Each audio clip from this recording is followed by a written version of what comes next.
오늘 시간에는 거듭난 자의 신분과 사명에 대해서 한번 우리가 말씀을 나눠봤으면 좋겠습니다. 안경을 죄송한데 이게 자꾸만 이게 이렇게 하면 어지럽고 이렇게 하면 좀 죄송해 보여서 그냥 이렇게 해도 되겠죠.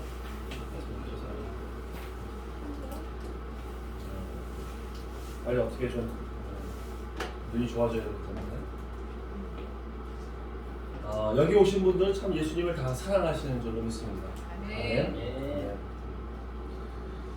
이번에 우리 주님께서 우리에게 주신 말씀이 있으신데 그것은 주님의 그 신령한 복을 나눠줘서 그래서 거기 있는 현재 있는 사람들의 믿음을 견고하게 하라고 하신 하나님의 말씀이 있었습니다. 로마서 1장 1절 11절 말씀입니다. 한번 같이 읽어볼게요. 시작. 내가 너희 보기를 간절히 원하는 것은 어떤 신령한 은사를 너희에게 나눠주어 너희를 견고하게 하려고 함이니. 열방에는 하나님을 사랑하시는 그리고 경외하는 백성들이 참 많이 있습니다.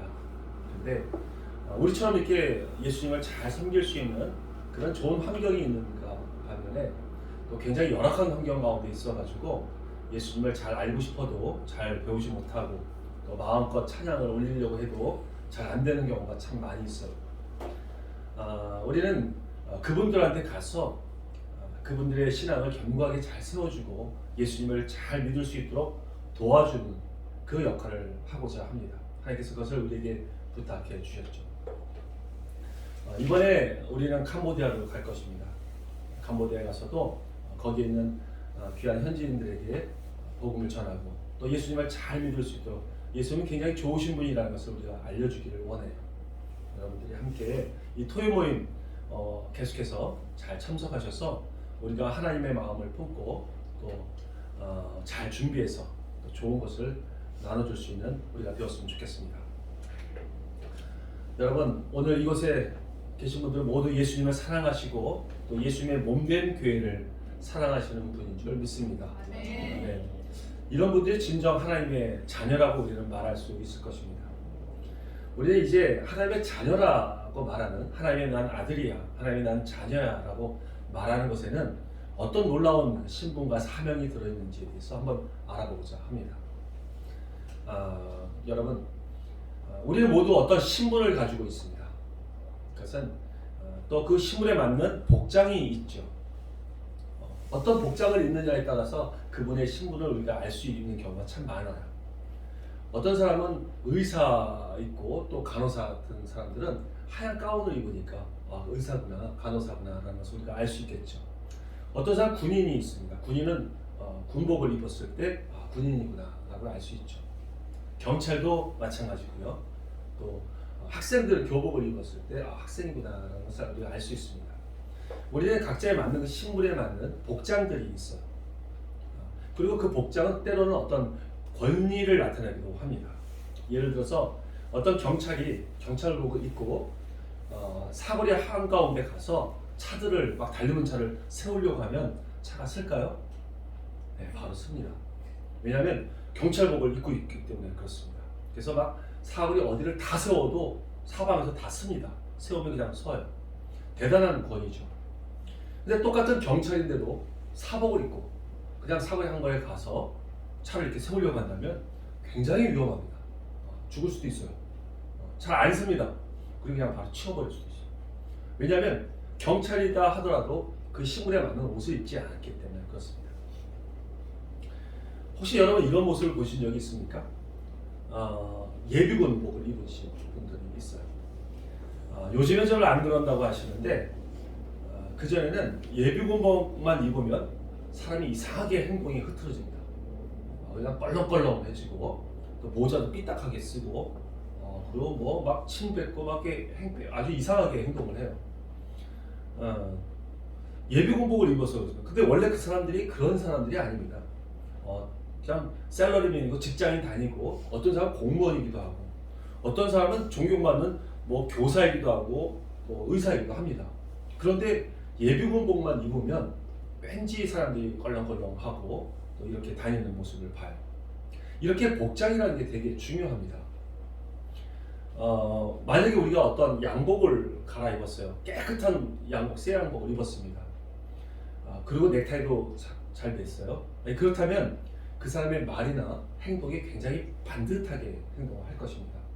함부로 험한 말들을 하지 않을 거예요. 에티켓도 좋게 하고 또 매너도 있게 행동할 것입니다.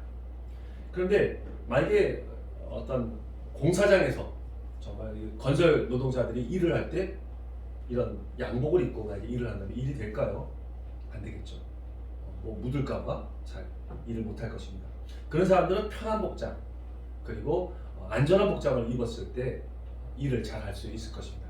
이렇게 복장이라는 것은 그 사람의 정확한 그 신분과 그리고 그 사람이 가지고 있는 권위들을 나타내는 경우가 굉장히 많습니다. 우리도 마찬가지입니다. 우리는 하나님의 그리스도인의 자녀입니다. 하나님의 자녀입니다. 그리스도의 자녀예요. 그리스도인이에요.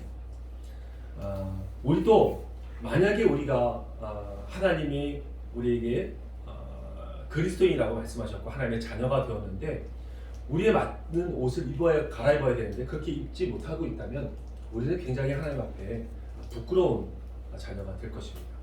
우리 하나님의 마땅히 하나님의 자녀답게 살아야 되죠.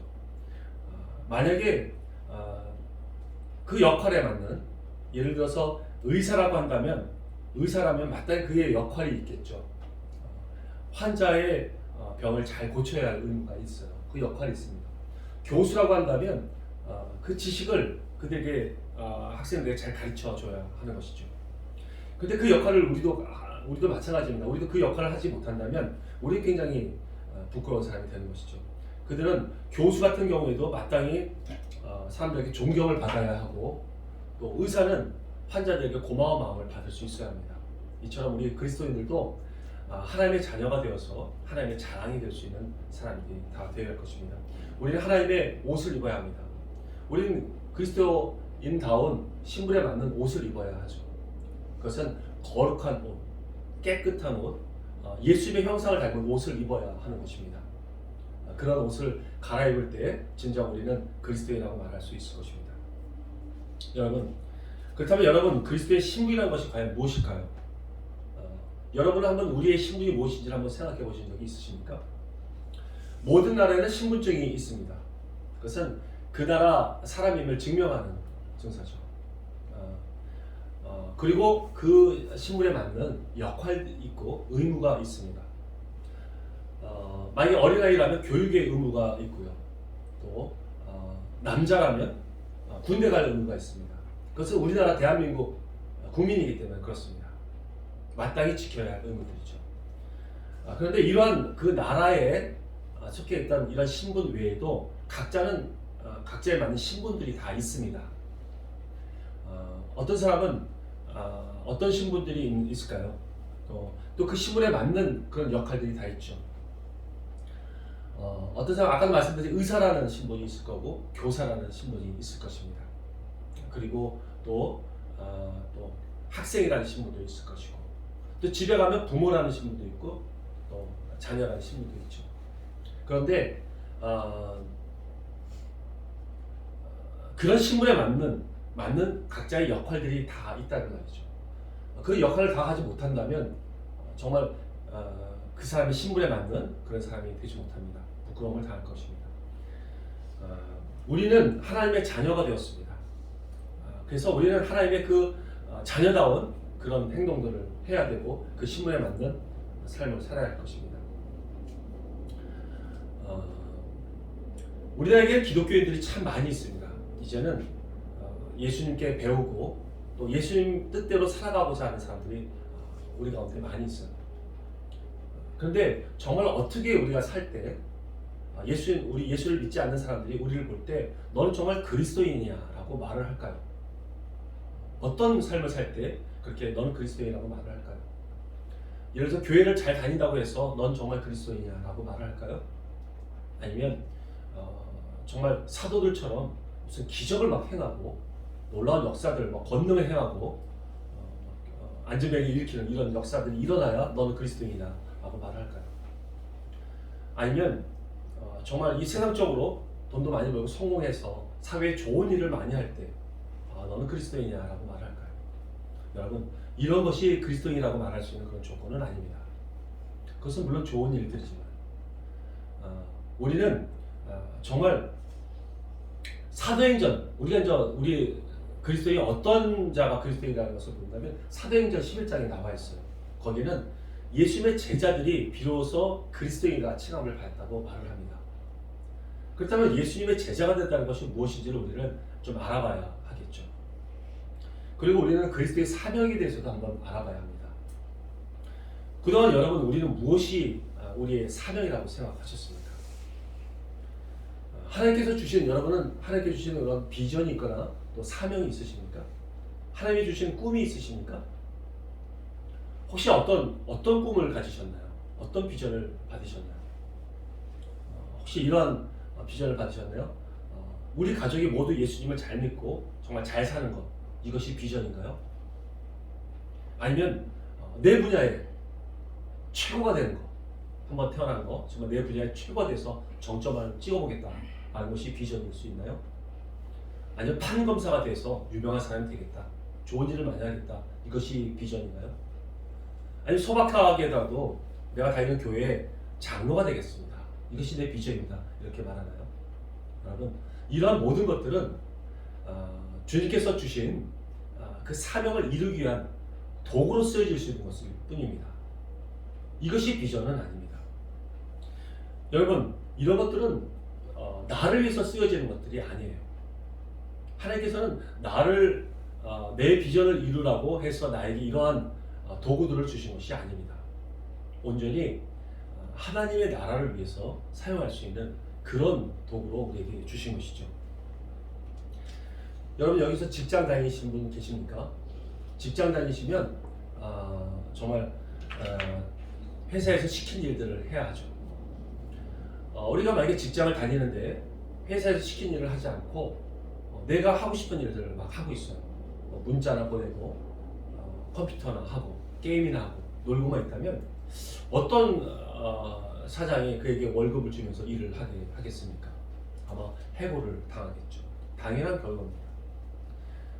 월급은 회사에서 받으면서 자기가 하고 싶은 일을 하고 있고 또 문자나 보고 농담이나 하고 있다면 바로 잘리겠죠. 당연한 결과입니다.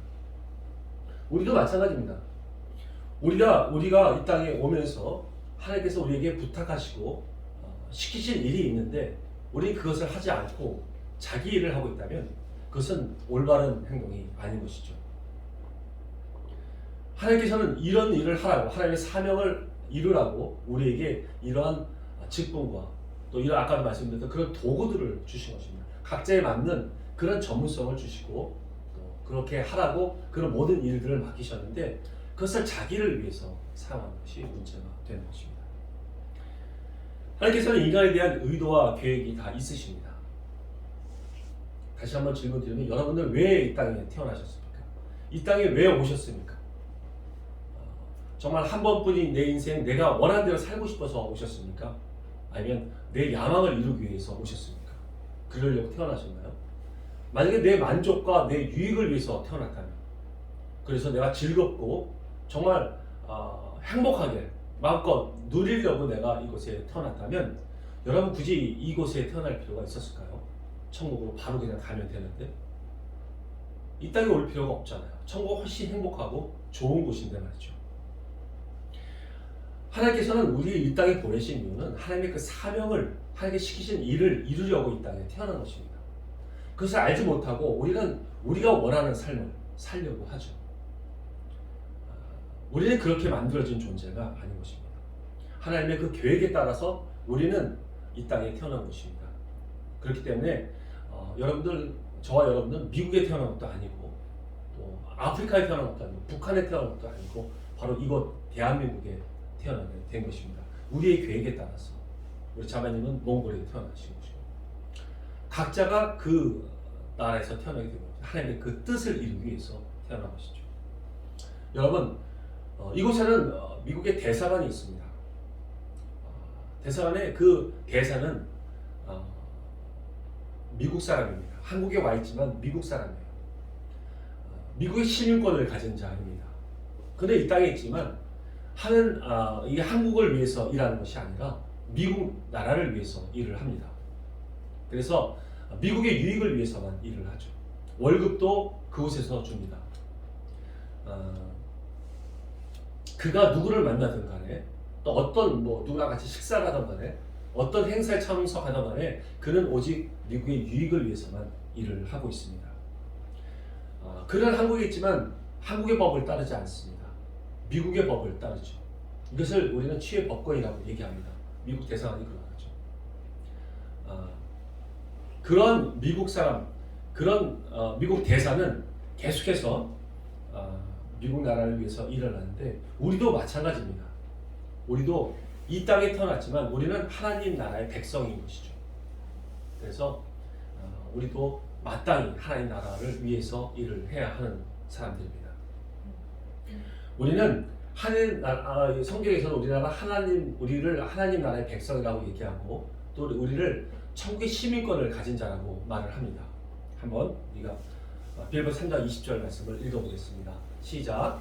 그러나 우리의 시민권은 하늘에 있는지라 거기로부터 구원하는 자 곧 주 예수 그리스도를 기다리니. 아멘. 우리를 하늘의 시민권자라고 말을 합니다. 여러분 이것은 대단히 중요한 말씀입니다. 우리가 하늘의 시민권을 가져서 하늘에서 보내신 사람이라는 것이죠. 이 땅에 있지만 우리는 하늘의 시민권을 가진 자입니다. 바울도 그 당시에 최대 강국이었던 로마의 시민권을 가진 자였습니다. 그 로마의 시민권을 가졌기 때문에 최대 강국이었기 때문에 그 로마의 처부장도 바울을 함부로 대하지 못했습니다. 그 시민권을 존중해 줬기 때문이죠. 지금도 미국이라는 나라는 지금 초강대국입니다. 그 나라하고 우리나라는 또 비교가 돼요. 북한에 만약에 미국에 있던 사람이 억류가 돼서 잡혀가게 되면 미국은 어떤 방법을 동원해서도 그 시민을 자기 나라 사람을 끄집어냅니다. 근데 우리나라는 아직까지 10년이 넘도록 못 데리고 오는 사람도 아직도 많이 있어요. 이게 나라가 약해서 그렇습니다. 그런데 우리가 처해진 나라가 바로 하나님 나라라는 것이에요. 하나님 만물을 창조하시고 통치하시는 만왕의 왕이 우리의 나라의 우리의 왕이신 것입니다. 우리는 그 나라에 속해져 있는 모든 자들입니다. 그렇기 때문에 하나님께서 우리를 지키시고 보호하신다는 것이죠. 그러므로 우리는 하나님 나라와 의를 먼저 생각해야 됩니다. 우리는 고린도후서 5장에서 말씀하시는 하나님 나라의 대사입니다. 하나님께서 우리를 대사로서 이 땅에 보내신 것이에요. 만약에 우리가 마땅히 우리가 대사라는 것을 우리 신분을 정확하게 알고 있다면 우리는 마땅히 하나님 나라와 의를 구해야 합니다. 그것이 대사로서의 직분을 다하는 것이죠. 여러분 하나님 앞에 정말 깊이 한번 기도해 보십시오. 그래서 이미 하늘에서 이루어진 아름다운 나의 모습을 보여달라고 한번 기도해 보십시오. 그 꿈, 그 비전은 요셉의 꿈 같은 것이라서 반드시 이 땅 가운데서 이루어집니다. 그래서 기도하는 마음으로 그것을 우리가 발견해야 합니다. 내 비전이 무엇인가, 또 내게 주신 사명이 무엇인가를 잘 발견해야 되는 것이죠. 오늘 이 시간에는 우리 하나님께서 우리에게 이 성경을 통해서 우리에게 각자 주시는 신분과 또 사명에 대해서 한번 이 성경을 통해서 알아보기를 원합니다. 정말 많은 말씀들이 이 성경을 통해서 말씀을 해주시는데 그 중에서 구약에서 한 군데, 신약에서 한 군데에서만 찾아서 우리의 신분과 사명이 무엇인지를 한번 보고자 합니다. 먼저는 창세기 1장 26절에서 28절의 말씀을 보겠습니다. 그리고 창세기 1장 22절 말씀도 한번 같이 읽어보도록 하겠습니다. 한번 계속해서 이어서 읽어보겠습니다. 시작. 하나님이 이르시되 우리의 형상을 따라 우리의 모양대로 우리가 사람을 만들고 그들로 바다의 물고기와 하늘의 새와 가축과 온 땅과 땅에 기는 모든 것을 다스리게 하자 하시고 하나님이 자기 형상 곧 하나님의 형상대로 사람을 창조하시되 남자와 여자를 창조하시고 하나님이 그들에게 복을 주시며 하나님이 그들에게 이르시되 생육하고 번성하여 땅에 충만하라 땅을 정복하라 바다의 물고기와 하늘의 새와 땅에 움직이는 모든 생물을 다스리라 하십니다. 하나님의 그들에게 복을 주시며 이르시되 생육하고 번성하여 여러 바닷물에 충만하라. 새들도 땅에 번성하라 하시니라. 아멘. 하나님께서는 저 22절 1장 22절 말씀에서도 다른 피조물들에게도 이처럼 생육하고 번성하고 충만하라고 말씀하셨습니다. 그렇다면 우리에게 주신 말씀과 과연 무엇이 다를까요? 하나님께서는 우리를 창조하실 때 하나님의 형상으로 창조하셨습니다. 정말 하나님을 닮은 자로 우리를 창조하신 것이죠.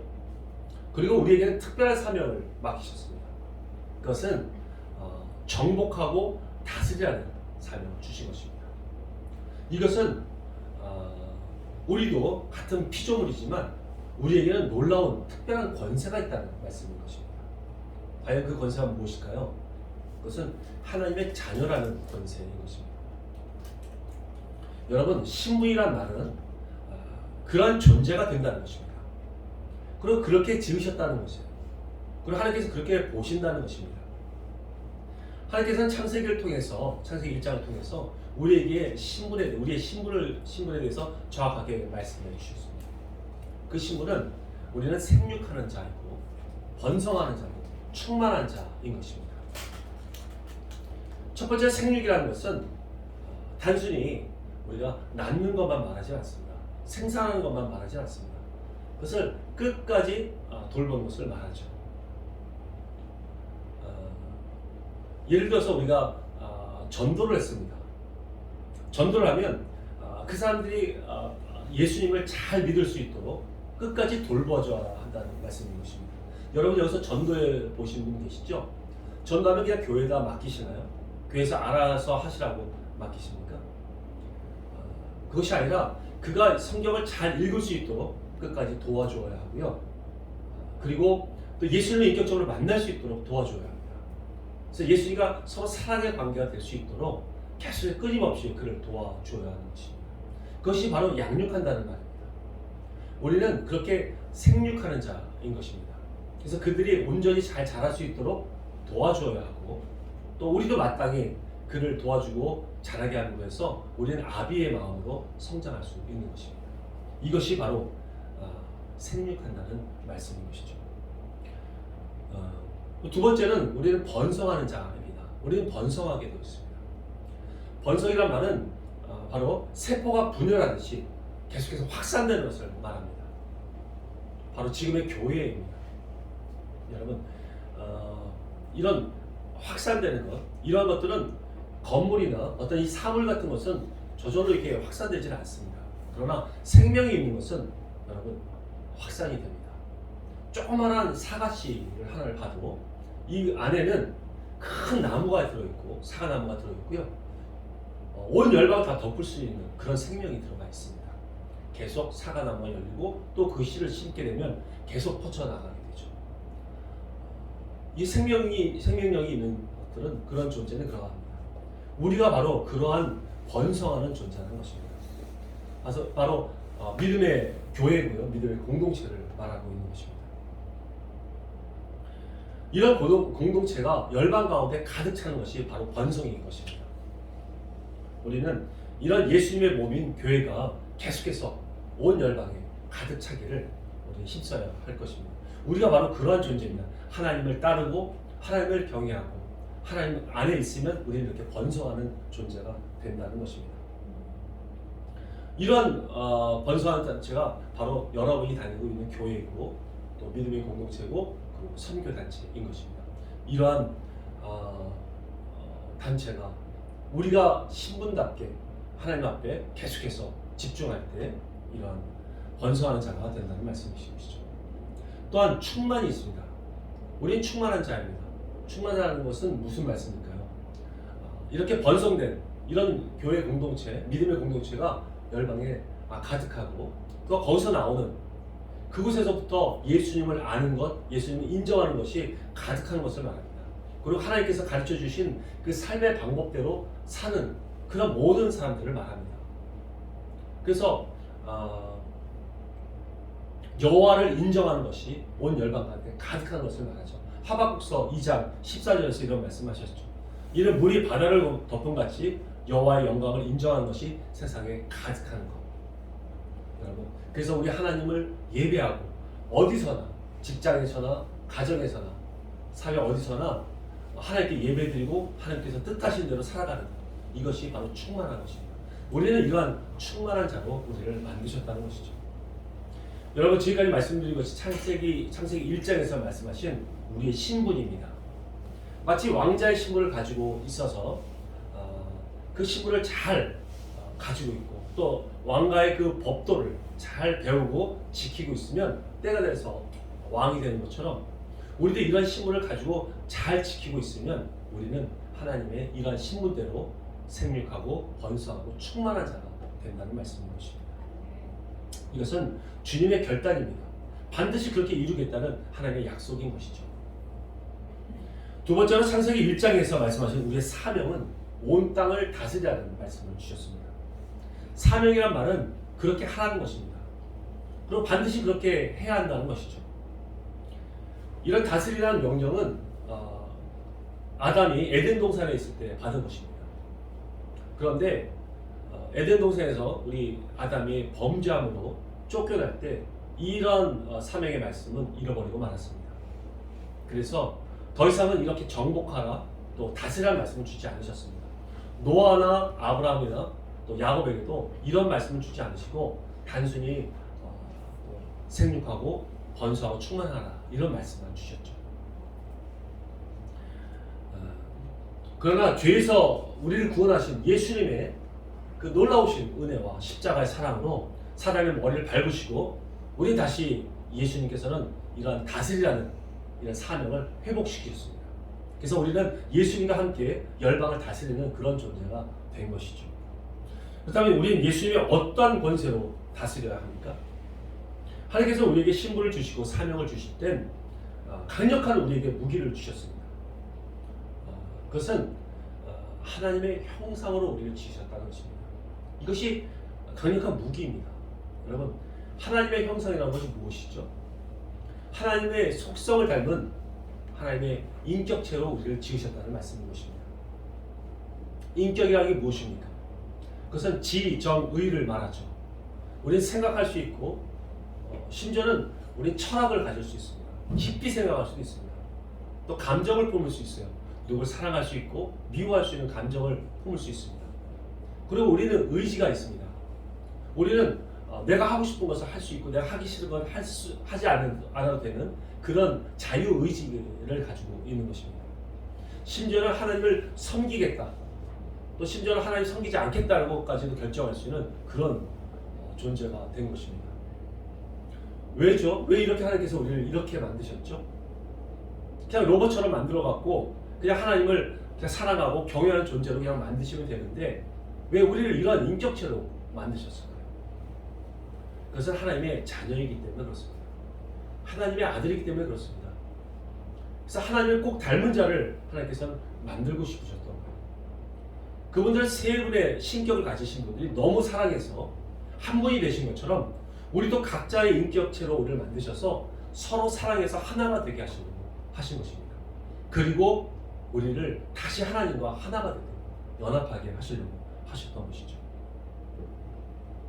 이것이 우리가 하나님과 함께 연합할 수 있는 존재가 된다는 것이 모든 피조물 중에서 우리만 유일합니다. 우리 인간만 하나님과 연합할 수 있는 존재가 된 것이에요. 이것은 세상을 다스릴 때 강력한 무기인 것입니다. 여러분, 창세기 1장에서 통해서 우리의 사명은 온 땅을 다스리라는 명령이라고 말씀드렸습니다. 온 땅이라는 것은 모든 만물을 말합니다. 하나님께서 우리가 모든 만물을 다스리기를 원하셨습니다. 그것은 해와 달과 별도 다스려야 했어요. 실제 여호수아 10장에 보면 그런 아모리 족속을 쳐부실 때 그 여호수아가 태양을 향해서 외쳤습니다. 왜냐하면 해가 지니까 아모리 수를 지금 막 멸절하고 있는데 해가 지려고 하니까 이제 더 이상 멸절할 수가 없잖아요. 어두워지니까. 그러니까 태양 보고 멈추라고 했습니다. 태양아 멈춰라 라고 외쳤더니 그 기본 그 위에 그 태양은 하루 종일 멈춰 있었습니다. 그래서 다 아모리 족속을 쳐볼 수가 있었죠. 이처럼 우리는 모든 것을 다스릴 수 있는 그런 존재였던 것입니다. 우리는 특별히 사람들도 다스려야 했습니다. 여기 창세기 1장 28절에서 나오는 이 지배한다라는 의미에서 다스린다는 것은 세상 사람들, 예수님을 알지 못하는, 하나님을 알지 못하는 사람들은 이 다스림이 힘과 권력으로 다스리려고 했습니다. 그래서 이 세상은 굉장히 어둡고 힘들게 되었죠. 그러나 하나님께서, 예수님께서 가르쳐 주신 그 다스림의 출발은 바로 예수님의 사랑이었습니다. 하나님의 사랑으로 다스리라고 말씀하셨죠. 우리 예수님께서 십자가로 이 세상을 이기시고 사단의 머리를 밟으시고 이기신 것처럼 그 사랑으로 우리를 사람들을 다스리라고 말씀하신 것입니다. 그런데 창세기 2장 15절에서 보면 거기서도 경작하라는 말씀이 나오는데 이 말씀을 개역 한글로서 번역해서 보면 거기에는 다스린다라고 말씀이 되어 있습니다. 이러한 다스림은 과연 무슨 다스림을 말하고 있는 것일까요? 그것은 좋은 밭을 만들라는 것입니다. 그 마음밭을 좋은 밭으로 기경하라는 그런 뜻이죠. 마치 우리 세례 요한이 예수님이 오기 전에 먼저 와서 예수님의 그 길을 예비했던 것처럼 말이죠. 그래서 회개를 선포했죠. 천국의 복음의 말씀이 들어올 수 있도록 그 마음밭을 기경한 것입니다. 우리도 마찬가지죠. 우리도 사람들의 그 마음밭을 좋은 밭으로 기경할 수 있습니다. 이것이 다스리는 것입니다. 과연 무엇으로 그 좋은 밭을 기경하죠? 그것은 우리의 변화된 모습입니다. 그리스도인의 삶을 사는 그 모습을 보여줄 때 그 마음밭이 기경되고 있는 것입니다. 우리는 그런 상대방, 모든 사람들의 마음을 기경할 수 있습니다. 다스릴 수 있습니다. 그것은 우리의 올바른 성경적인 삶을 삶으로 해서 그렇게 변화시킬 수 있는 것이죠. 이런 변화될 수 있는 우리의 좋은 모습이라는 것에 좋은 간단한 사례가 있는데 제 사례를 한번 잠깐 말씀을 드려봅니다. 저는 예수님을 26살 때 예수님을 영접해서 믿었습니다. 그 전까지는 굉장히 삶이 안 좋았죠. 술과 담배를 피면서 또 안 좋은 나쁜 짓들을 많이 했던 그런 삶이었습니다. 근데 예수님을 믿고 나서는 변화되기 시작했어요. 술도 안 마시죠. 담배도 안 피죠. 나쁜 짓도 안 하고 부모님 말씀을 잘 듣고 공경했습니다. 그랬더니 부모님이 생각하시기를 그냥 오래 못 가겠지 라고 생각을 하시고 그냥 내버려 두셨어요. 저희들은 철저한 유교 집안이었습니다. 그래서 절에 가서 제사를 지내고 계속해서 제사를 지내면서 조상들을 섬겼던 사람들이죠. 그런 집안이었습니다. 그런데 제가 결혼을 하고 나서도 또 가족들과 화목하게 지내고 형제들과도 우애하게 지내고 부모님을 여전히 잘 섬기는 그런 변화된 모습을 보여드리니까 부모님들이 굉장히 좀 놀라셨습니다. 제가 보기에는 그때 이 마음밭이 점점 기경되고 있었던 것입니다. 그러다 제가 어느 날 아버지께 말씀을 드렸죠. 아버지 대단히 무서운 분이셨어요. 저에게 굉장히 무서운 분이셨어요. 말도 함부로 못하는 그런 분이셨는데 제가 그때 용기 있게 말씀을 드렸습니다. 아버지 이제는 제사 같은 이 잘못된 이 습관들을 버리고 만물을 창조하신 하나님을 믿읍시다. 그리고 하나님의 자녀가 됩시다. 우리 예수님의 그 십자가의 공로를 우리가 기억하고 예수님을 찾읍시다 라고 얘기했어요. 복음을 전했죠. 그랬더니 거절하셨습니다. 그래도 며칠 더 좀 몇 번 더 하면서 계속해서 때가 될 때마다 이렇게 복음을 전하니까 나중에는 제가 변화되는 그 모습을 보면서 예수님을 믿겠다고 하시더라고요. 지금은 우리 아버지께서는 이제 돌아가셨습니다만 예수님을 잘 영접하고 신앙생활을 하시다가 이제 낙원에 들어가셨습니다. 저는 복음을 전하려고 애를 쓰지 않았습니다. 제가 그에게 우리 아버지에게 보여드린 것은 변화된 삶이었습니다. 그 변화된 삶을 통해서 그 아버지의 밭은 기경되고 있었죠. 이것이 여러분 대단히 중요한 사실인 것입니다. 좋은 밭을 만드는 것, 이것은 우리가 해야 할 일이죠. 그들에게 믿음을 주는 것은 우리가 아닙니다. 하나님께서 믿음을 주십니다. 그리고 그들 믿음이 자라게 해주시죠. 우리는 우리의 힘으로 그들을 믿게 하는 것이 아닙니다. 우리는 그 마음밭을 좋은 밭으로 만드는 그 역할에 집중해야 됩니다. 어떨 때 보면 여러분 복음을 전하는 사람들이 있는데 그 사람들이 믿지 않는 사람하고 삶이 그렇게 다르지가 않아요. 그리고 예수님의 향기가 드러나지 않는데 어떻게 복음을 전한다고 해서 그가 예수님을 믿을 수 있겠습니까? 우리가 먼저 예수님의 삶을 살고 하나님의 그 원리 원칙대로 살아갈 때 그들의 마음맛은 기억되는 것입니다. 우리가 어떨 때 전도를 하다 보면 몇 마디 안 했는데 쉽게 예수님을 믿는 경우가 있습니다. 그것도 그 이전에 다른 그리스도인을 만나서 그 마음밭이 이미 기경이 되고 또 좋은 밭으로 만들어졌기 때문에 우리가 말씀의 복음의 씨앗을 심으면 바로 아름답게 자랄 수 있게 되는 것입니다. 이렇게 사는 것, 이것이 복음을 전하는 것보다 더 중요합니다. 이것이 우리가 마땅히 해야 할 것들이죠. 그래서 우리가 학교에서나 직장에서나 또 가정에서나 또 사회 어디서나 이렇게 예수님의 향기를 드러내며 하나님의 원리 원칙대로 사는 것이 바로 기경하라, 창세기 2장 15절에 말씀하신 경작하라, 다스리라 라는 그런 말씀일 것입니다. 여러분, 온전한 세 번째로 우리 하나님의 형상을 이중적인 측면을 우리가 좀 보겠습니다. 그건 영성과 전문성입니다. 온전한 다스림은 예수님께로부터 오는 그 영성의 권위가 있어야 하고요. 또 우리에게 주신 전문성이 있어야 합니다. 좀 전에 하나님께서는 우리에게 사명을 맡기시면서 우리에게 강력한 무기를 주셨는데 그것은 하나님의 형상이라고 말씀을 드렸습니다. 그리고 하나님과 연합할 수 있는 그런 강력한 존재가 되었다는 것이죠. 이런 이 하나님의 형상은 두 가지로 우리가 구분해서 볼 수 있는데 그것이 바로 영성과 전문성인 것입니다.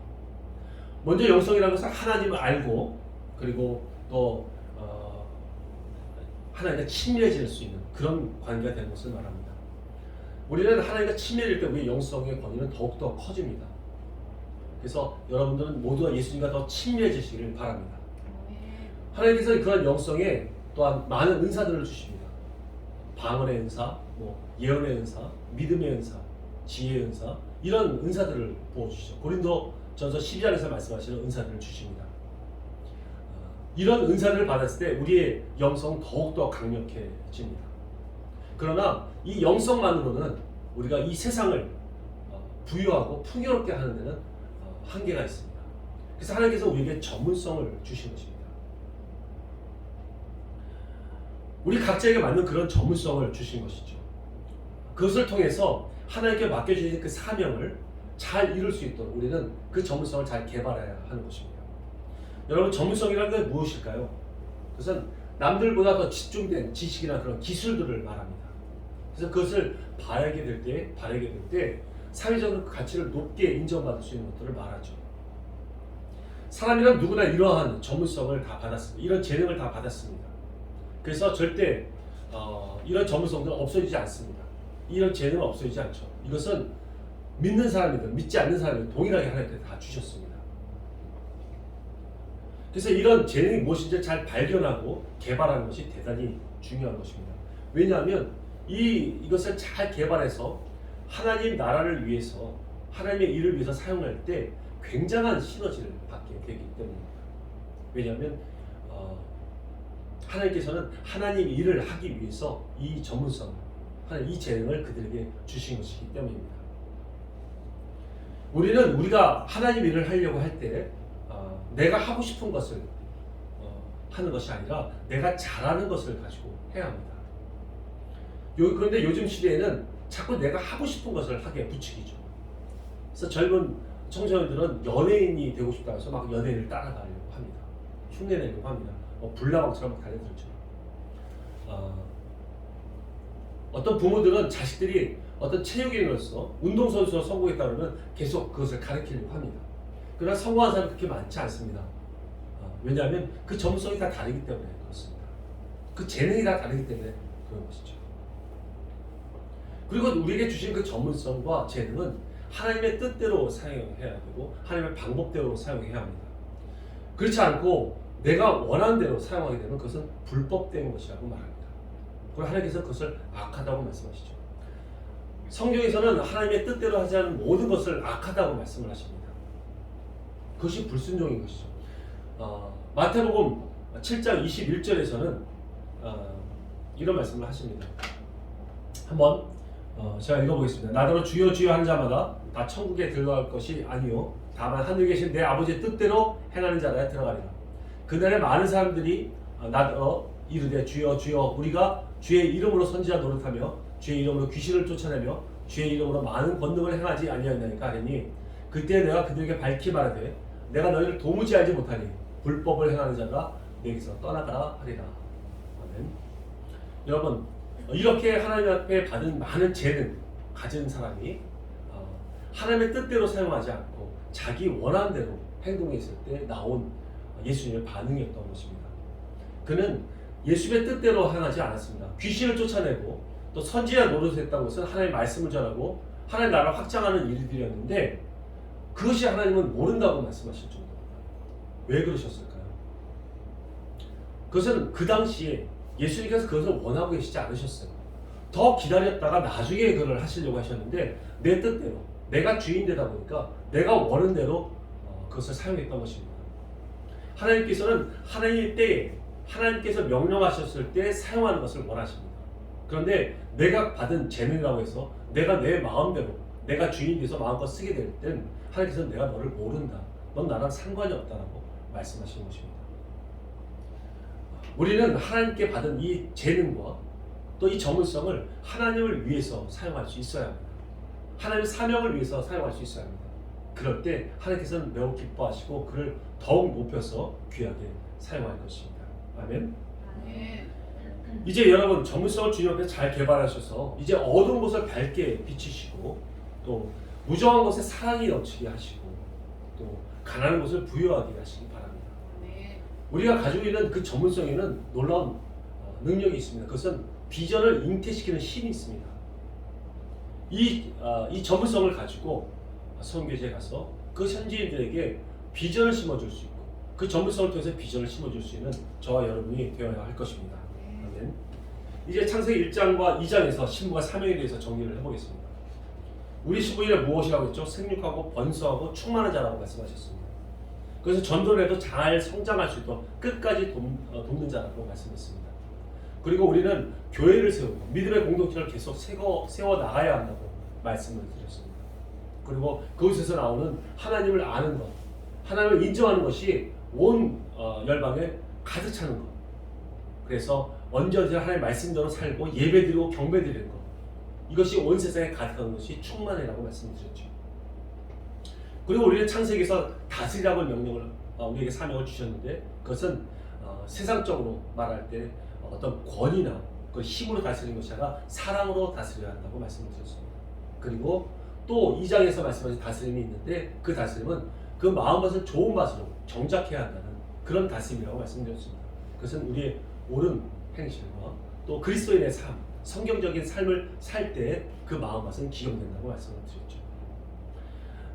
또한 우리에게 이 사명을 주시면서 잘 다스릴 수 있도록 우리에게 강력한 무기를 주셨는데 그것은 하나님의 형상이라고 말씀드렸습니다. 하나님의 형상은 하나님과 연합될 수 있는 강력한 무기입니다. 그리고 이 하나님의 형상은 두 가지로 나눠서 구분할 수 있는데 영성과 전문성입니다. 영성은 하나님을 경외하고 그분을 아는 것, 그분과 친밀하게 지낼 때 우리의 그 권위는 점점 커진다고 말씀드렸습니다. 그리고 전문성은 우리를 부유하게 만들어주는 전문적인 실력이라고 말씀드렸죠. 우리는 이것을 가지고 이제 열방에 나가서 복음을 전하는 사람들이 다 되어야 할 것입니다. 아멘. 지금 두 번째는 우리 복음서, 신약을 통해서 복음서를 통해서 건넌 자의 신부가 사명을 한번 우리가 보겠습니다. 마태복음 28장 18절하고 20절 그리고 마태복음 16장 19절도 한번 같이 읽어보겠습니다. 시작. 예수께서 나와 말씀하여 이르시되 하늘과 땅의 모든 권세를 내게 주셨으니 그러므로 너희는 가서 모든 민족을 제자로 삼아 아버지와 아들과 성령의 이름으로 세례를 베풀고 내가 너희에게 분부한 모든 것을 가르쳐 지키게 하라. 볼지어다 내가 세상 끝날까지 너희와 항상 함께 있으리라 하시니라. 내가 천국 열쇠를 내게 주리니 내가 땅에서 무엇이든지 매면 하늘에서도 매일 것이요 내가 땅에서 무엇이든지 풀면 하늘에서도 풀리라 하시고. 아멘. 예수님께서 이 땅에서 모든 사역을 마치시고 승천하신 때 주신 말씀입니다. 우리도 이제 이 생을 마치고 유언하는 자리에서는 가장 중요한 말을 나누게 되죠. 예수님도 마찬가지였습니다. 하나님께서는 우리를 이제 승천하시면 우리에게 주시는 말씀이 이 신약 신약이나 이 구약이나 모든 말씀을 성경 말씀을 통해서 가장 중요한 우리의 신분과 사명에 대해서 말씀해 주셨습니다. 그것은 우리의 신분은 하나님의 아들이 되었다는 것입니다. 바로 하나님의 자녀가 되었다는 말씀인 것이죠. 천지를 창조하시고 또 만물을 다스리는 만왕의 왕의 자녀가 되었다는 것입니다. 엄청난 신분인 것입니다. 모든 만물이 아들의 권세에 순복합니다. 그리고 또 이 권세에 굴복합니다. 모든 피조물들이 그러합니다. 또 하늘과 땅을 움직이시는 이런 권세를 가졌습니다. 또 우리는 천국 열쇠도 가졌습니다. 우리가 매면 하늘에서도 매인다고 말씀하시죠. 이런 권세를 엄청난 권세를 가졌는데 여러분 이런 권세를 혹시 사용해 보셨나요? 이런 강력한 권세를 사용해 보셨습니까? 어떠십니까? 잘 되던가요? 모든 피조물이 복종합니까? 우리에게 굴복합니까? 잘 안 되죠. 왜 우리는 잘 안 될까? 그 이유는 실제 이 힘을 가지는 분은 우리 예수님이시기 때문에 그렇습니다. 이 모든 이 예수 그리스도께서 이 힘의 주체가 되신다는 말씀인 것입니다. 그렇다면 우리는 어떻게 하면 이 예수님의 이 힘을, 이 권세를 우리는 사용할 수 있을까요? 그것은 우리가 예수님께 얼마만큼 헌신하느냐에 따라 달려 있습니다. 헌신한 말은 그분을 위해서 내가 사는 삶을 말합니다. 그분을 위한 삶을 사는 것을 말하죠. 내 생각들을 전부 버리고 그리고 예수님께서 말씀하시는 그 모든 생각대로 뜻대로 사는 것을 말합니다. 그럴 때 하나님께서는 그 사람을 통해서 하나님의 능력을 나타내기 시작하시는 것입니다. 여러분 그분은 우리의 왕이고 우리는 그분의 백성입니다. 여러분은 진정 우리 예수님이 우리의 왕이심을 고백할 수 있겠습니까? 아멘. 그렇다면 우리는 우리의 왕 대신 예수님 앞에 진정으로 충성과 헌신을 고백할 수 있어야 할 것입니다. 그때 우리 예수님은 비로소 우리에게 진정으로 오셔서 우리를 다스릴 수 있는 것입니다. 왕으로서 다스릴 수 있는 것입니다. 여러분 우리는 아들이면서도 하나님의 일을 할 때는 종입니다. 그래서 종답게 순종해야 하죠. 그때 예수님께서는 그 권세를 그 종을 통해서 나타내기 시작하시는 것입니다. 이제 모든 이런 권세도 가졌고 천국 열쇠도 가진 우리가 이제는 무엇을 해야 합니까? 우리 종이기 때문에 예수님께서 시키는 일을 해야 되겠죠. 바로 그것이 사명인 것입니다. 우리는 마태복음 5장 13절에서 16절을 한번 같이 읽어보겠습니다. 시작. 너희는 세상의 소금이니 소금이 만일 그 맛을 잃으면 무엇으로 짜게 하리요? 후에는 아무 쓸데없어 다만 밖에 버려져 사람에게 밟힐 뿐이니라. 너희는 세상의 빛이라. 사람의 공대가 숨겨지지 못할 것이요 사람의 등불을 켜서 말 아래 두지 아니하고 등경 위에 두나니 이러므로 집안 모든 사람에게 빛이 되리라. 이것이 너희 빛이 사람 앞에 비치게 하여 그들로 너희 착한 행실을 보고 하늘에 계신 너희 아버지의 영광을 돌리라. 아멘. 여러분 소금의 매력은 짠맛입니다. 그렇다면 그리스도의 매력은 무엇일까요? 그것은 예수님의 인격과 성품을 담는 것입니다. 여러분 이것이 사명을 이루는 본질입니다. 짠맛을 내는 것이죠. 하나님을 만나면 하나님 안에서 거듭난 자들은 자신의 매력을 외모에서 찾지 않습니다. 그리고 세상 것에서 찾지 않습니다. 오직 예수님을 얼마만큼 닮았는가, 예수님의 형상과 그러니까 예수님의 인격과 그 성품이 내 가운데서 드러나고 있는가, 이것에서 나타나려고 하죠. 소금은 그 맛을 유지해야 합니다. 그 맛을 잃어버리면 사람들에게 밟힐 뿐이죠. 그 맛을 잃었는데도 불구하고 계속 쓰임받기를 원한다면 오히려 밟히게 될 뿐입니다. 우리 그리스도인도 마찬가지입니다. 그리스도의 매력이 없는데 사람들에게 쓰임받기를 원한다면 그들은 버림받고 사람들에게, 세상 사람들에게 버림받고 부끄러움을 당하게 될 것입니다. 또한 빛도 마찬가지입니다. 빛은 여기서 말하는데 착한 행실이라고 말씀하시죠. 하나님께서 우리를 이 땅에 보내시면서 빛의 자녀로 살아가기를 원하고 계십니다. 우리가 예수님께서 가르쳐 주신 그 빛대로, 그 가르침대로 살아갈 때 우리는 빛의 삶을 살게 되는 것이고 빛의 자녀가 되는 것이죠. 여러분 사명은 일이 아닙니다. 일을 한다고 생각하지 마십시오. 그 사명을 이루는 그런 기반을 잘 다져놓으면 그러면 사명은 저절로 이루어집니다. 그 기반, 그 베이스를 잘 구축해 놔야 하는 것이죠. 잘 조성해야 됩니다. 베이스라는 것은 우리 삶의 원리 원칙, 우리가 성경적으로 살아가는 삶의 원리 원칙들을 우리 삶 가운데 시스템화 시키는 것입니다. 그러면 그렇게 시스템화 시키고 그렇게 살아갈 때 그것은 사명을 저절로 이루어지게 되는 것이죠. 우리의 삶에서 성경적인 기반, 성경적인 삶의 시스템을 구축하는 데 우리는 집중해야 됩니다. 그렇게 되면, 그런 삶을 살게 되면 우리가 이 땅에서 살든 해외에 가서 살든 선교지에 가서 살든 아무 상관이 없습니다. 그냥 그런 삶을 살게 되기 때문에 그렇습니다. 결국 복음을 전한다는 것은 복음적인 삶을 나타내는 것이기 때문에 그렇습니다. 복음적인 삶이 없는데 말로만 복음을 전한다고 해서 아무도 믿지 않습니다. 복음적인 삶을 드러내는 것이 결국은 복음을 전하는 것입니다. 그렇기 때문에 우리 가운데 시스템이 굉장히 중요합니다. 삶의 시스템을 가져가는 것이죠. 그래서 우리가 지금 선교를 나가는 것은 대단히 중요합니다. 그들에게 우리는 복음적인 삶을 보여주는 것이기 때문에 그렇습니다. 말로 전도하는 것보다 더 중요한 것은 우리 삶을 그들에게 보여주는 것이기 때문이죠. 이때 이러한 삶을 살 때 우리는 빛과 소금의 삶을 살게 되는 것이고 하나님은 우리를 통해서 역사하기 시작하시는 것입니다. 여러분, 우리의 신분과 사명을 잘 발휘하기 위해서는 곧 우리의 인격, 우리의 세계관이 변화가 되어야 합니다. 세상에 만들어진 이 세계관들을 다 버리고 하나님 나라의 백성다운 세계관을 가져야 합니다. 우리의 세계관, 꼭 우리의 베이스를 가장 성경적으로 구축해 놔야 하는 것이죠. 그러면 이런 세계관은 어떻게 형성이 될까요? 우리의 인격은 어떻게 형성이 될까요? 인격을 형성하는 그 단계는 7단계로 우리가 볼 수 있는데 가장 먼저는 마음에서부터 출발이 됩니다.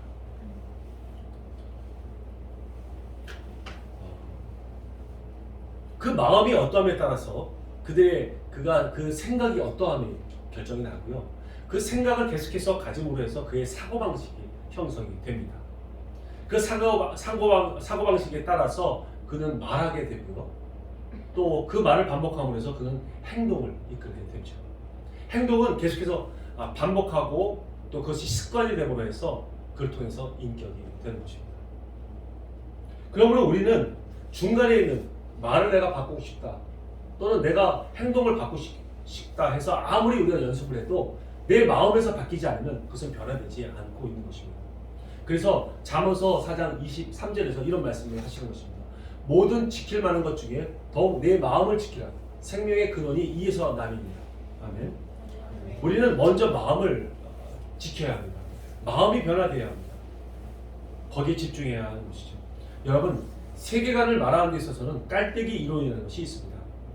그것은 내 일상 가운데서 내가 보고 듣는 것, 이런 것들이 결국 내 생각의 깔때기를 통과하게 된다면 나의 행동 유형을 결정한다는 것입니다. 그래서 내가 보고 듣는 것이 얼마나 중요한지 모릅니다. 이 세상에서 만들어진 허무한 것들, 허탄한 것들, 사탄이 만들어둔 아주 음란하고 더럽고 망령된 것들, 이런 것들을 자꾸 보게 된다면 내 마음과 생각에 영향을 주죠. 그리고 그것은 나의 잘못된 그런 생각의 깔때기를 형성하게 됩니다. 이렇게 만약에 생각의 깔때기, 잘못된 생각의 깔때기가 형성이 되면 우리가 그 다음부터는 보는 것마다 이 생각의 깔때기를 통과되어서 안 좋은 행동이 나오게 되는 것입니다. 예를 들어서 어떤 여자는 얼굴이 이뻐야 한다고 생각하는 여자들이 있습니다. 그러면 자꾸 자기 자신을 이뻐지려고 생각하죠. 그러면 그는 잘못된 자기의 생각의 깔때기를 통과하게 되면 그는 행동하게 됩니다. 자꾸 성형외과를 가게 되죠. 얼굴을 자꾸 고치려고 합니다. 돈을 막 투자해서라도 얼굴을 고치려고 하죠. 돈이 없으면 빌려서라도 하고 또 빌리지 못하면 훔쳐서라도 하려고 합니다. 그리고 그것을 정당화합니다. 왜냐하면 이미 생각의 깔때기로 자기 행동 유형이 결정됐기 때문에 그렇습니다. 이것은 옳다라고 생각해요. 이 정도는 괜찮다고 생각합니다. 심지어 어떤 TV를 보더라도 드라마를 보면 여자의 예쁜 여배우 얼굴만 봅니다. 그러다 나도 그렇게 되고 싶다고 해서 바로 또 행동하게 되죠. 결국 이 잘못된 이 세계관, 또 잘못된 이 사고방식, 또 잘못된 생각의 깔때기를 갖게 되면 우리는 계속해서 이 세상의 잘못된 문화를 쫓아가게 만들게 하는 것입니다. 에베소 4장 22절에서 24절 말씀을 한번 읽어보겠습니다. 너희는 유혹의 욕심을 따라 싸워져가는 구습을 따르는 옛사람을 벗어버리고 오직 너희의 심령이 새롭게 되어 하나님을 따라 의와 진리의 거룩함으로 지으심을 받은 새 사람을 이루라. 아멘. 22절에 보면은 썩어가는 구습이라고 말합니다. 여러분, 이것은 사탄이 만들어놓은 이 세상의 이 문화들 가운데 내 욕심대로 그것을 계속해서 쫓아갔던 오래된 그런 습관들을 말합니다. 여러분, 나의 그릇된 결정이, 내 인격의 그릇된 결정이 얼마나 하나님의 일을 방해하고 있는지 모릅니다. 그건 내 잘못된 세계관을 통해서 그렇게 되는 것입니다. 우리는 세상이 만들어진 생각과 틀에서 이제 벗어나야 합니다. 그리고 하나님의 백성다운 그런 세계관을 갖춰야 하는 것이죠. 그래서 가장 중요한 것은 내 마음에 하나님 나라로 가득 차는 것이 되게 중요한 것입니다. 우리가 성경적으로 살고 그러한 삶의 시스템으로 살면, 예수님을 잘 믿고 살면 하나님 앞에 복을 받는다는 것을 증명한 그런 사례가 있습니다. 연구 조사한 결과가 있죠. 바로 미국의 사회학자인 리차드 덕데일이라는 사회학자가 이것을 조사했습니다. 한쪽에서는 믿음이 없는 가정 5대를 걸쳐서 조사를 했고, 또 한쪽에서는 예수님을 잘 믿는 가정 5대를 조사했습니다. 여러분도 아마 들어보셨을 것입니다. 1870년대부터 근대일까지 5대를 거쳐서 조사를 했는데 과연 그 후손들이 어떻게 결과가 나왔는가를 통계로 본 것입니다. 첫 번째는 맥스 주크스라는 무신론자의 그 사례입니다. 그는 믿지 않는 여인과 결혼을 했습니다. 그래서 그 가정에 5대를 거쳐서 1292명의 자손을 낳았습니다. 그들 자손이 과연 어떻게 되는지를 한번 조사한 것인데요. 그 중에서 310명이 빈민으로 살았습니다. 1292명 중에서 말이죠.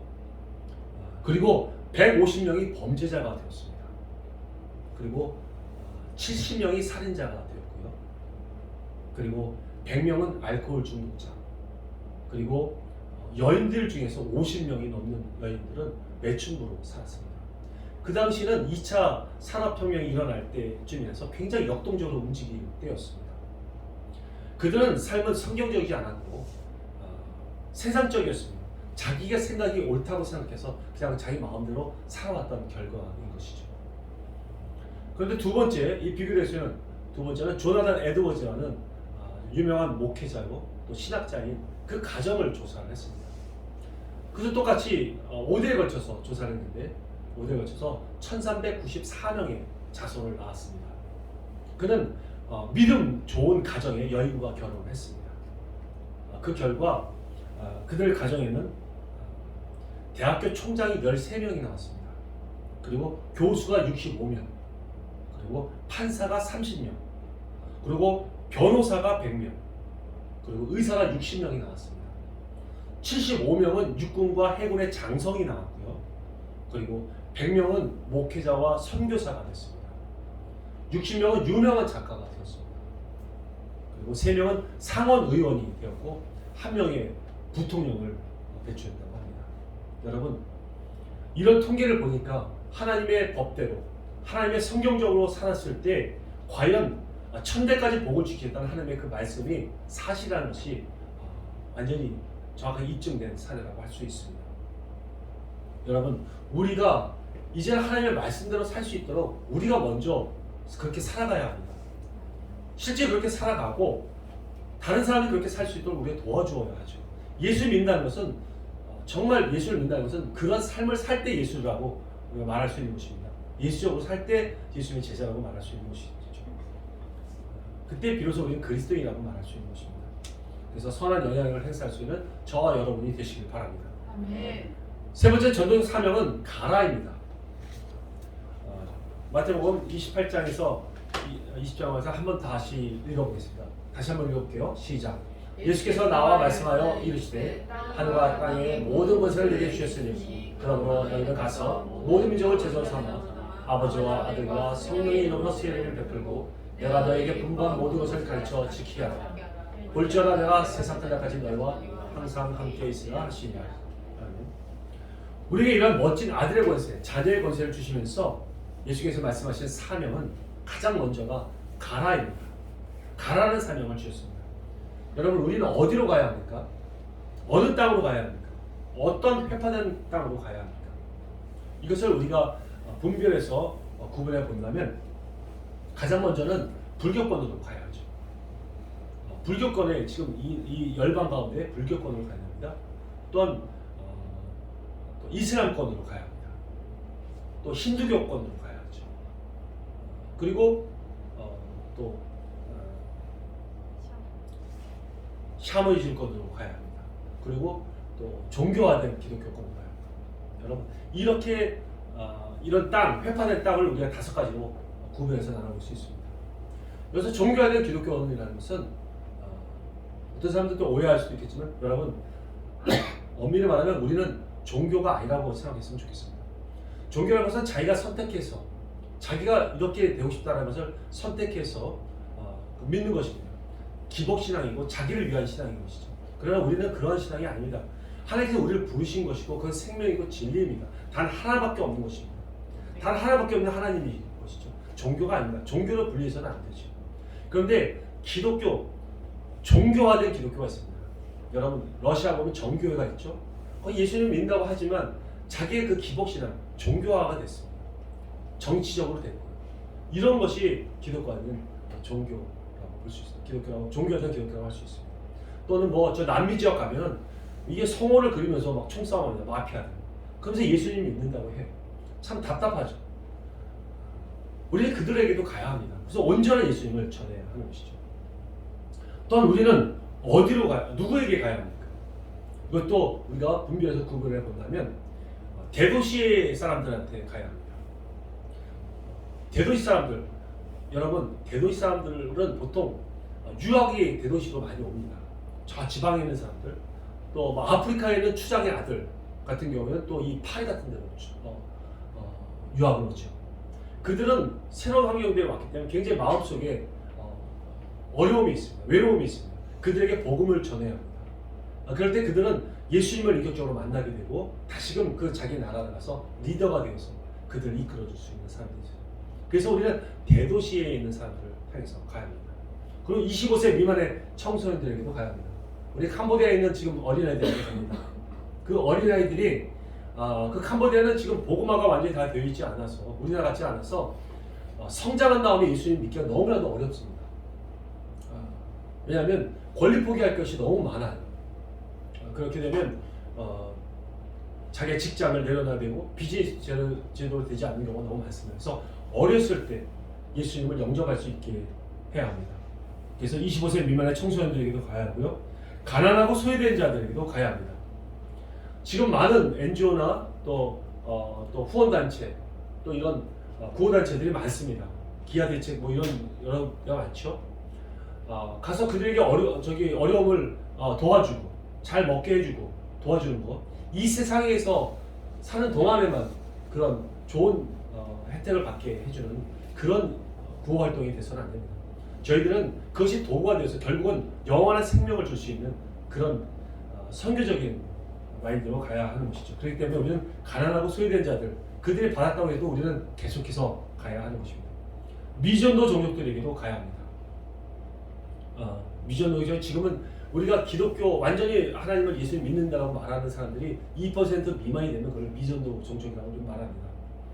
그들에게 우리 가야 합니다. 지금도 한 3천여 개의 종족들이 남아 있습니다. 5% 미만, 그러니까 그냥 예수님을 안다라고 하고 믿는다고 명목상으로 말하는 사람들이 5% 미만의 경우에는 그것도 미전도 종족이라고 말을 하죠. 그런데 한 7천여 개의 종족들이 있습니다. 우리 그들에게 가서 계속해서 복음을 전해야 하는 것입니다. 명목상의 그리스도인들에게도 가야 합니다. 예수님을 믿는다고 하지만 실제로 예수님 인격적으로 만나지 못한 사람들한테 우리가 가야 되죠. 우리나라에도 그런 사람들은 많이 있습니다. 그리스도인은 누구든지 가야 합니다. 왜냐하면 우리 하나님께서 우리에게 가라고 명령하셨기 때문에 그렇습니다. 자신에게 주신 그런 곳이 어딘지를 한번 하나님께 기도해 보십시오. 하나님께서 주시는 그 마음을 갖고 이 마음이 끌리는 지역들이 있다면 하나님께서 그것을 보내려고 하시는 것입니다. 여러분, 우리 항상 전도하고 선교하러 가야 합니다. 하나님께서 잃어버린 그 영혼들을 향해서 가야 하는 것이죠. 여기서 말하는 전도적 사명은 교회를 세우는 것입니다. 곧 믿음의 공동체를 세우는 것이죠. 그래서 열방에 우리는 많은 교회를 세워야 합니다.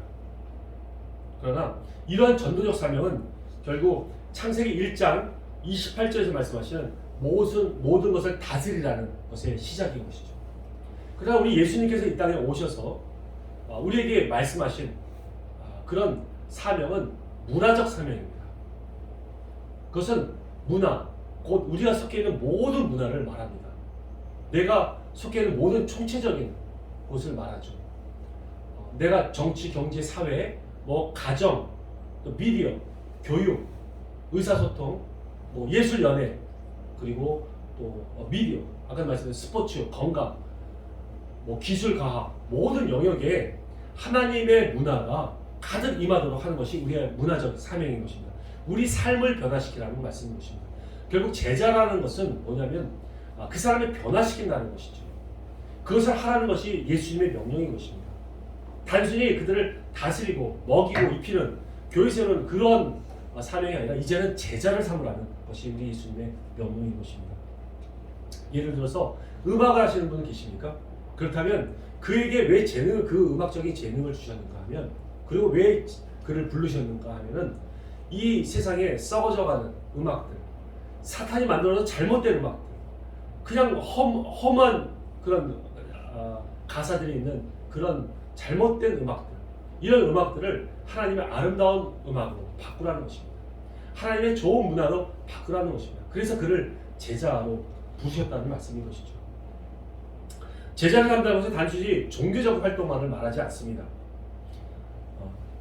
아까도 말씀드렸지만 이것은 문화적인 사명인 것이죠. 그래서 우리는 예수적으로 살아가야 합니다. 그리스도의 제자라는 것은 내 삶을 버리고 예수적으로 살아가겠다고 작정한 자들을 말합니다. 우리는 그런 삶이 되어야 하는 것이죠. 예를 들어서 교육이란 영역 한번 우리가 보겠습니다. 비교육적인 지금 교육 문화가 얼마나 많습니까? 허물어진 이 교육 문화가 얼마나 많습니까? 잘못된 교육 문화가 얼마나 많습니까? 계속해서 변화되고 있습니다. 시대에 따라서 이 교육 문화가 계속 변화되고 있어요. 교육 정책이 바뀌고 있습니다. 지금은 교사가 교사 역할을 다 못하고 있죠. 이런 잘못된 문화를 계속해서 우리는 쫓아가야 합니까? 그러면 우리 아이들은 어떻게 계속 잘못된 아이들이 되고 있는 거 아닙니까? 우리 아이들에게 먼저 하나님을 가르쳐 주어야 합니다. 하나님이 어떠한 분인지를 알려주어야 하고요. 그들에게 가정 교육을 시켜줘야 합니다. 예절을 가르쳐줘야 해요. 마땅히 가르쳐야 될 것을 가르쳐줘야 합니다. 그러면 그 아이들은 그 다음에 공부를 하게 되면 학습 능력이 대단히 뛰어나게 됩니다. 왜 자기가 배워야 하는지를 알아요.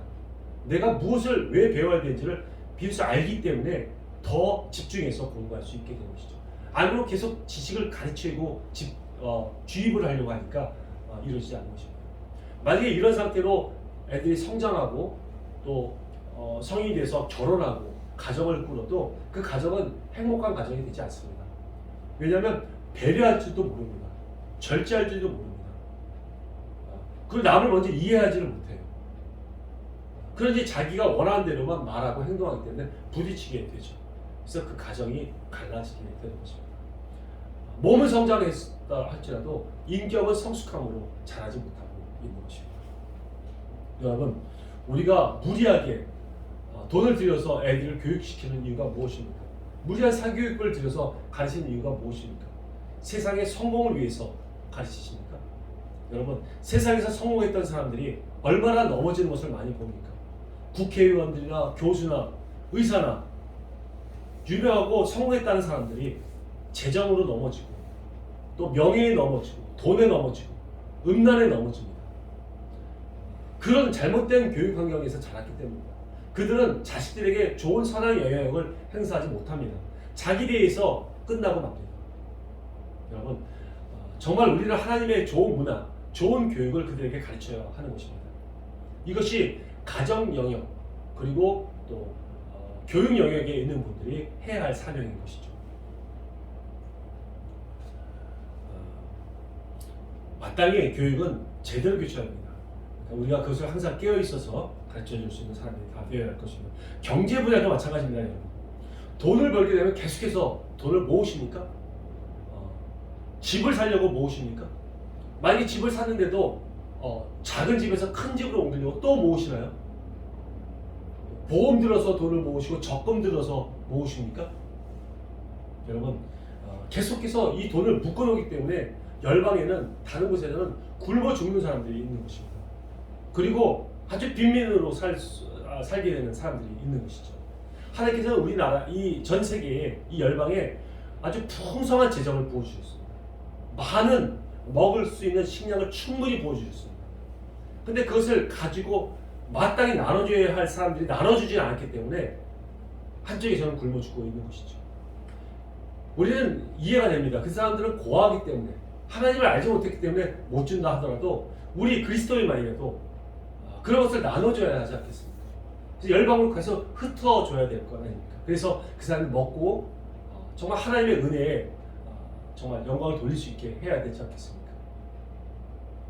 이제는 여러분, 하나님의 말씀대로 순종하시기 바랍니다. 그리고 이제 재정을 구하더라도 이제 더 이상 내 유익을 위해서 재정을 구하지 마십시오. 이제는 하나님 나라와 의를 위해서 재정을 구하십시오. 그럴 때 하나님께 기뻐하시고 즉각적으로 응답하시게 됩니다. 아멘. 여러분, 우리는 이제 어디로 가야 합니까? 누구에게 가야 합니까? 어떤 분야로 가야 하는지를 우리가 하나님께 여쭤봐야 합니다. 예를 들어 기도하는 가운데 불교권에 있는 마음을 주시고 25세 미만의 청소년에 대한 마음을 주셨어요. 그리고 내가 가지고 있는 것이 스포츠 영역입니다. 그렇다면 불교권에 있는 25세 미만의 어린이들에게 내가 가지고 있는 재능, 스포츠 재능을 통해서 그들을 제자화시키고 하나님의 문화를 가르쳐 주라는 사명이 있는 것입니다. 예를 들어 힌두권에 대한 마음이 있고, 그리고 또한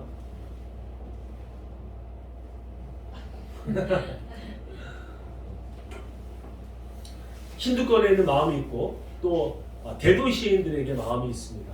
그리고 또한 내가 가지고 있는 것이 가정 영역이다 한다면, 그는 쉽게 그냥 예를 들어서 인도에 있는 캘커타 같은 대도시에 가서 그곳에 있는 허물어진 가정을, 올바른 가정으로 세워주라는 그런 사명이 있는 것입니다. 여러분, 내가 가지고 있는 모든 재능들은 하나님 나라를 위해서 사용할 때 온전히 사용될 수 있는 것입니다. 믿으십니까? 네. 여러분, 끝으로 이 강의를 한번 정리해 보겠습니다. 우리는 구약의 말씀과 신약의 말씀을 통해서 우리의 신분과 사명을 알아봤습니다. 결론은 우리가 우리의 신분답게 행동하고 또 하나님 나라의 백성답게 사는 것입니다. 그것은 복음 전파와 함께 천국 문화를 이 땅 가운데서 나타내는 것을 말하죠.